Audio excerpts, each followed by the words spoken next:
Given that level of scrutiny, I think I'd even worn a Yankees hat.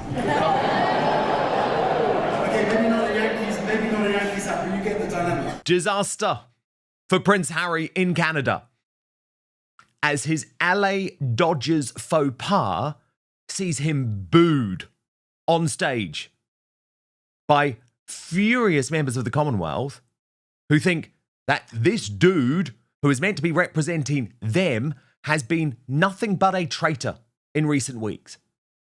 And the self-deprecating humour from the lad who used to be a bit of a cheeky chappy just doesn't cut it anymore as a miserable 40-something. Watch what went down. Second, the 900,000 watt floodlights shining down on an ever-increasing bald spot. And given that level of scrutiny, I think I'd even worn a Yankees hat. Okay, maybe not a Yankees hat, but you get the dilemma. And he spent his entire remembrance trip to Canada trying to deal with the hat faux pas, which only happened because his wife dragged him to this baseball match that he knew nothing about to try and promote the launch of her new flop food products. As Hans on X pointed out, so Harry's finally trying to make fun of himself. Probably the first time I've ever seen him do it. He's finally listening. During his speech, he discussed his baldness and said, I wanted to wear a Yankees hat. The crowd started booing him. What a joker. And what's so interesting is that the day before, in a national television interview, Prince Harry had to apologize to the entire country, but it still didn't stop him getting booed. Watch. I think you'd like to say it all about wearing that LA Dodgers hat last week and getting it hot LA water. Dodgers hatgate. Well, firstly, I would like to apologise to Canada for wearing it. Secondly, I was under duress. There wasn't much choice. I was invited to the LA Dodgers box, or the dugout, by the owner himself, so I was doing what I thought was the polite thing to do. But I'm going to wear this from now on to make sure I don't make any more of those mistakes. But the other piece to this was, as you could probably relate, when you're missing a lot of hair on top and you're sitting under floodlights, you'll take any hat that's available. So, Game 5, Game 6, Game 7, I was Blue Jays throughout. Now that I've admitted that, it's going to be really hard for me to return back to Los Angeles. But no, I'm very sorry to the Canadian public. Devastated that the Blue Jays lost, but go Jays. Oh, Brittany, editor of the Royal News Network. This was mortifying. It overshadowed the entire trip, and still he was booed on stage. Absolutely. And Dan, part of this whole mess is that Harry doesn't understand baseball. And it's like, why are you even talking about this? Why are you apologizing? Why did you do any of this? We know he has other ball caps he could have worn, but his wife wanted them to basically be matchy-matchy. And so it's just sort of obnoxious. And I can't imagine anything more annoying to actual LA Dodgers fans than finding out this guy didn't really care, didn't really know anything, sat there in the hat in these probably free seats that were provided by PR, and just was complete. And then later to the Blue Jays goes, well, I was rooting for you games 5, 6, and 7. I'm like, but what about games 1, 2, and 3? He, I guess, completely forgot about those. Who knows? This guy is just an epic train wreck. It's just a disaster on so many levels. About how he even described it is like he was under duress because he got to go sit in the owner's box by, the third base. I'm like, that's not really duress unless your wife was forcing you to do it, which we all know is the case. And he basically confirms it. She was. Okay. I was like, she forced you to wear that. I'm cucked and I'm bald.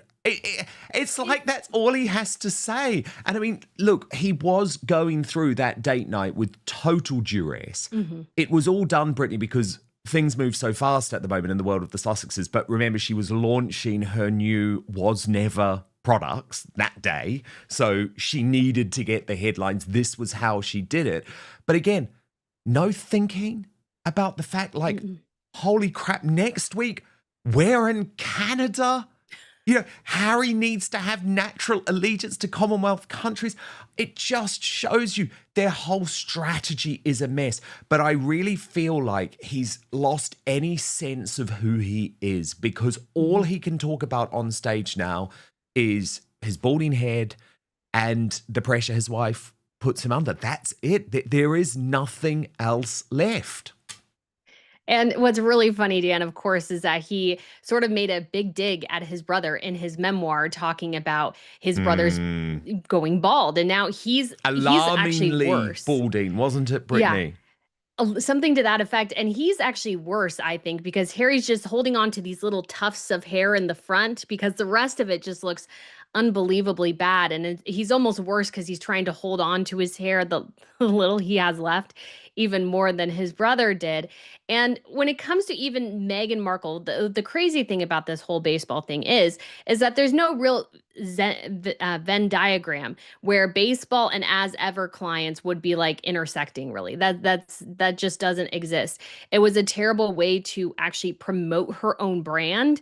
And either Harry or somebody on the team, nobody got it and just went ahead and did it. And it just, I think, optically looked terrible. They looked terrible being there in the front because it was so obviously for attention. Sydney Sweeney was there too, but she was there in part promoting her upcoming movie, which did flop. But she was there promoting a sports movie. Harry and Meghan were there to support and promote a brand that sells spread. It's like, it just doesn't make any sense. And the hat gate was totally avoidable. And he could have just asked, hey, can I wear a Blue Jays hat? But of course, he didn't even think about the optics of Canada, because he admits he only thought about it after people complained. So this guy is just clueless when it comes to any of this. He should have just kept his mouth shut and let it blow over, because that's exactly what it was doing. But no, he had to drag it back up into the spotlight again. Yeah, I mean, that passage in Spare Brittany, he wrote, I really looked at Willie, really looked at him, perhaps for the first time since we were listening, taking in every detail his familiar scowl, which had always been the norm in his dealings with me. He then added that William's baldness was alarming and more advanced than mine, and that he thought William's resemblance to their mother, Princess Diana, had faded. And so this is a painful moment for Harry, because what we saw happen in Brazil last week, Brittany, was William returned to being a heartthrob. There's sort of been a full circle moment, when he took his socks off and got involved on the volleyball, the beach volleyball pitch. And of course, he has embraced his aging. He's got the beard now, which the late Queen Elizabeth II never allowed him to have. And the Mail's writing, William is a heartthrob again. Yet Harry is so clearly uncomfortable with his looks now. So it's quite interesting, isn't it, how even since Spare, there has been such a marked change. There really has. I think Harry is, of course, very self-conscious anymore. And a lot of that will probably come from the fact that his wife has emasculated him so much, I think, that he has no really sense of self, no sense of purpose. He is a backseat passenger in their relationship. She obviously now has as well her new ventures that don't involve him at all. So he very much, I think, is on unstable ground and is very much just insecure. Whereas William is very secure in who he is, the projects he wants to pursue. Obviously, as well, he will be the future king, which I'm sure definitely helps a bit. But Harry could have been very successful as well in the role as Spare. But part of Harry's chip on his shoulder is that he resents his brother for being the heir and being more important than he is. And then you factor in all the stuff with Meghan, and it's just all a disaster. Whereas William, I think some of the attraction, you could say, is just that he seems secure. He was very active in beach volleyball. He was doing very well. And so he is a guy who's secure in who he is, and that is attractive. Whereas Harry is just all over the place, a disaster, led around by his wife, and somehow thinks he's still somewhat in charge of his life when we all know that's not the case. So Harry is definitely an absolute train wreck. And I think William did a fantastic job in Brazil last week. But Brittany, new reporting from Tom Sykes in The Royalist reveals that William was angry. And he was angry for two reasons. And this is like history repeating, Brittany, because it is the diary clashes, not just from his younger brother, but also his father, King Charles, and the timing of that investiture for David Beckham. So let me take you through this reporting, Brittany. It's really fascinating. Tom Sykes writes, the Royalist has learned that Prince William was left hurt and angry after his father, of all people, stole the spotlight from him last week, staging a headline-grabbing investiture for David Beckham as William's Earthshot Awards were kicking off in Brazil. For William, who has spent 5 years turning the prize into his signature platform, the timing, even though the investiture was long scheduled, was more than a clash of diaries. It was seen, according to friends, as a deliberate snub. The decision by King Charles to knight Beckham on Tuesday, 14 years after his name was first floated for the honour, was greeted by William's friends with disbelief. Of all weeks, one friend of William's told the Royalist, this was the one week he needed the family to be pulling for him. Instead, it felt like they were pulling against him. He was left hurt and angry. The Earthshot Prize, conceived by William to fund climate innovation through 5 $1.3 million grants awarded annually, is the most precise articulation of how he intends to reign: practical, global, and apolitical. This year's ceremony, held in Rio de Janeiro, was meant to signal both his maturity and his father's trust, with William also representing the king at the COP30 environmental conference in Berlin later in the week. But instead of the seamless royal choreography, William envisaged his trip unravelled into a succession of distractions. The family sabotaged it from beginning to end, the William friend said. It was pathetic, like the worst of the bad old days. On the day his plane landed, Prince Harry's team announced a parallel quasi-royal tour of Canada, scheduled miraculously to overlap with William's itinerary. Meghan Markle's PR team then leaked news of her return to acting to The Sun midweek, instantly derailing British coverage of the Earthshot Prize. The irritant of the Sussexes is old and familiar. What stung William more, I am told, was the betrayal from inside the tent. David Beckham had waited 15 years, said a former courtier, and they had to do it this week. When you think of how gracious William had been, paying tribute to his father's work in his speech, it's a slap in the face. I'm afraid Charles still can't bear not to be the centre of attention. If he couldn't be at COP30 himself, then nobody else was allowed to have the moment. The king's allies insist it was a coincidence, without malice. His Majesty is immensely proud of his son's work, a friend of Charles told the Daily Beast. Investitures are scheduled months in advance.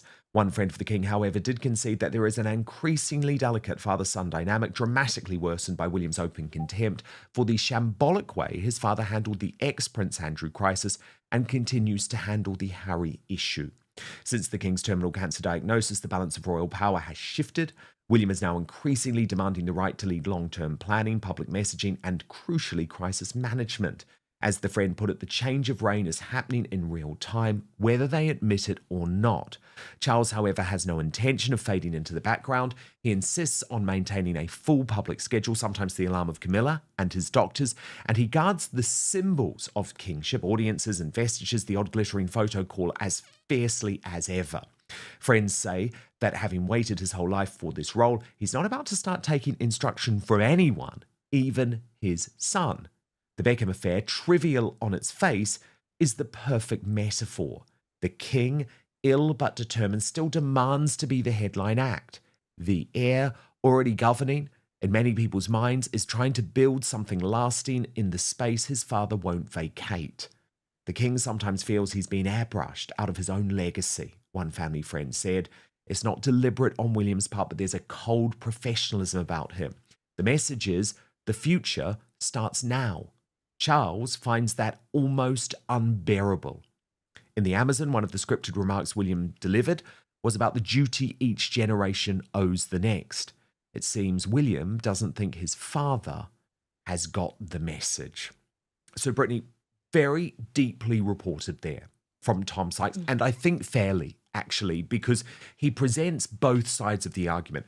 Yes, the Sussexes are just out of control, and I think we can agree that Meghan Markle leaking her return to acting on the day Prince William delivered his speech at the Earthshot Prize, pushing the star-studded Earthshot off the British front pages, was a low blow but completely expected from a woman like that. Likewise, Harry's tour to Canada. Brittany, I can't understand for a single second why the Beckham investiture had to clash with William's big moment in Brazil. I don't get it. And both Buckingham Palace and the Sussexes have used this argument, Brittany, of, oh, but you know, our diaries were planned months in advance. I'm sorry, you've known the date of the Earthshot prize since long before that. So that is not an excuse, I'm afraid. Yes, this whole diary clash issue definitely is a bit concerning, and I can definitely see that there would be tensions between father and son, so William and Charles. And I think this sort of boils down to very much that William is aware maybe of, obviously he's more aware of his father's health situation than we are, and he's starting to get to the point where he's like, I've got a plan for this now. I was thinking maybe I'd get 10 to 20 years maybe to sort of figure things out. But no, it's sort of falling hard and fast. And I think William, in many ways, wanted to make more strides as the Prince of Wales. And I just don't think that those are going to be the cards that are dealt to him. And so I do think we have definitely very much a battle of wills, because Charles definitely wants to make his mark as king, even though his reign might be quite short. And so he wants to have these moments because the Beckham news was huge. It did dominate X. Every time I looked through it, it was everywhere. And so it definitely did bump a lot of the coverage off the Earthshot prize.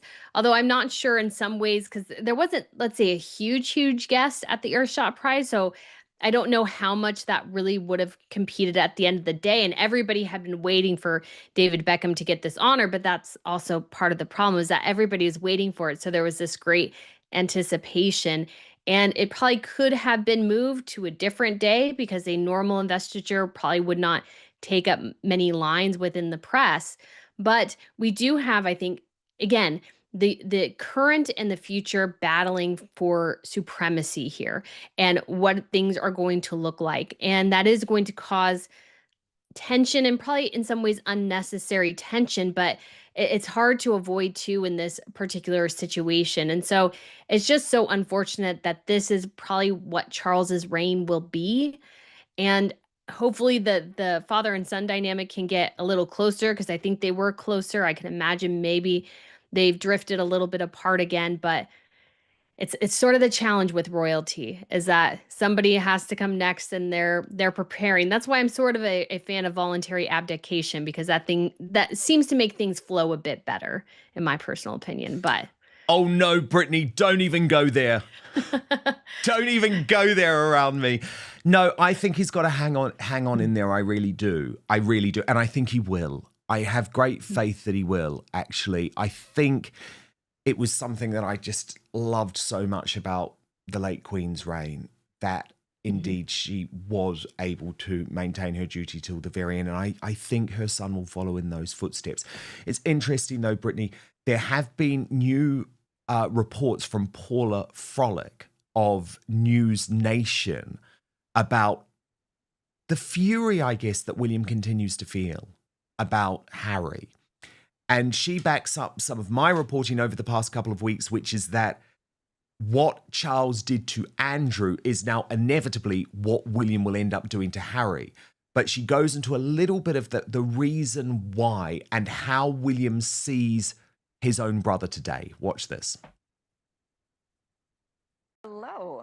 So you've been following the royals. Your sources are Yes. telling you the Duke and Duchess of Sussex may lose their title. Why? How did this happen? Well, this happened because Andrew lost the title and Prince William stood up and took notice at how easy it was. So before, everyone had been saying, oh, you need an act of parliament, all this stuff. And then he just saw his father sign a writ, and he was like, oh, that is how it's done. And this is how it's going to be done in the future. Now, we've all talked about how he wants a slimmed down monarchy. And one of the reasons he does is because there's a big risk for embarrassment, as we again saw with Andrew, with people off doing their things, and especially with Meghan and Harry still attempting, even though they were told not to, 1 foot in, 1 foot out. And there was even more from Paula Frolic. Brittany, watch this. According to your sources, the brothers clashed earlier this week. The timing isn't great for Harry. No, I mean, listen, my sources are saying that William no longer recognizes his brother. He basically says he doesn't know who this kid is.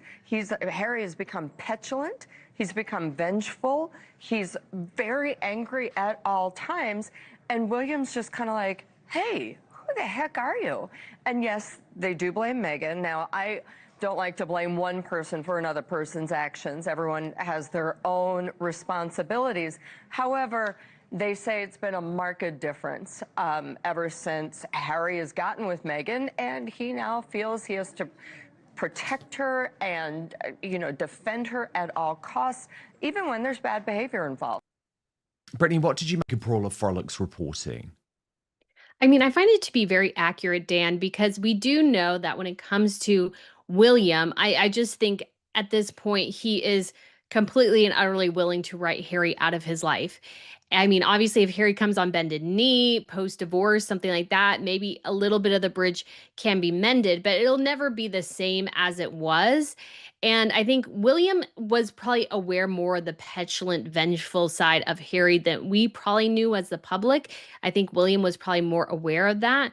But to see it twisted and manipulated to such an extent that Harry would go public with so many things and not see anything wrong with it, I'm sure was deeply, deeply hurtful to William. So I believe that either Charles might do it, but it's going to be more likely William who is going to completely strip Harry and Meghan of everything. And I think strip their children as well, places in the line of succession, because the biggest challenge for the British monarchy right now is their rogue royals. We saw Andrew kind of bring the monarchy almost to the precipice. I mean, Parliament was calling to drag through all their documents and everything and financials to try to find more about Andrew. And Harry and Meghan are a different irritant, but one I would argue is more damaging to the brand in many ways because they constantly use these royal titles in unroyal situations and in unroyal ways where it diminishes the brand and what the British are trying to do. And every time they use their titles, they're effectively representing, in a very tenuous way, mind you, the monarchy. And the monarchy represents the British government, the British people. And so you have this situation where William or Charles, they have to act when it comes to Harry and Meghan. You can't just allow them to run wild anymore. And if they do, they need to do it as Harry Windsor and Meghan Markle and nothing else. So we will see when and how that happens, but I imagine that's definitely in the docket. And Brittany, I want to end with something a little bit fun. Okay, so Kim Kardashian has this new show on Hulu. It is called All's Fair. Have you seen any of it, Brittany? I have not, but I heard it's awful. Yeah, I mean, my fiance made me watch it. He's like the biggest Kim Kardashian fan in the world.